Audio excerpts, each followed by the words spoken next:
Hello guys! Ito yung bagong labas ng Baopeng walkie-talkie guys. Ito yung Baopeng UB-K61. Ito yung pinagmalaki nila ngayon guys, kasi meron siyang wireless copy frequency.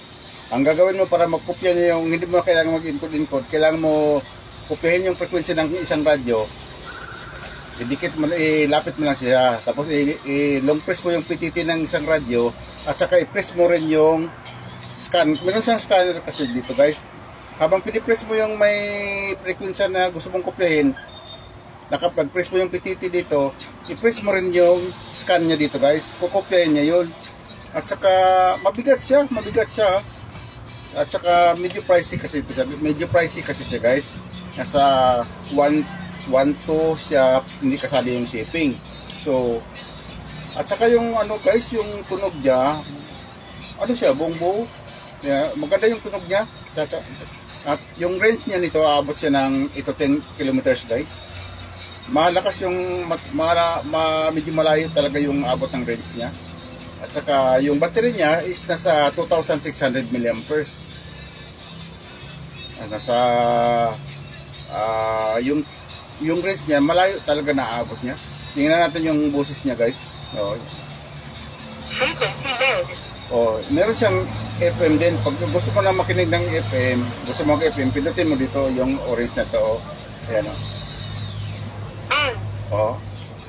Yun. Idol SDL3PM results sa Jensen Meron siyang FM. Pakinggan niyo yung boses ng guys, ng audio niya. Audio ng boses ng audio niya. Diba? Buong buo. Lalo pag ang ganda ng boses ng audio niya guys. Na clear siya na merong ganda ng pagkabas niya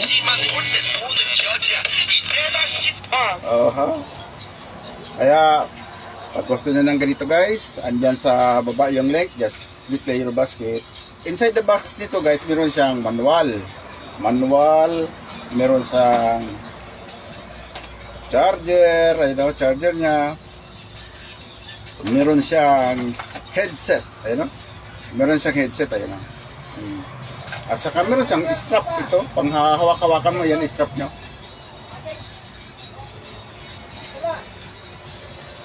At saka medyo pricey nga siya lang guys, medyo pricey, pero yung performance naman niya, hindi ka naman mabibitin kasi malakas siya kumuha ng signal, mas convenient yung mga pictures niya, at saka kalalabas lang dito na unit guys, kalalabas lang na unit. Meron, just in case na nakalimutan mo yung charger niya, tamad ka magdala ng charger niya kasi ayan, mabigat, malaki-laki, pwede mo siya gamitan ng charger ng Type-C, kasi may port siya ng charging port siya ng Type-C.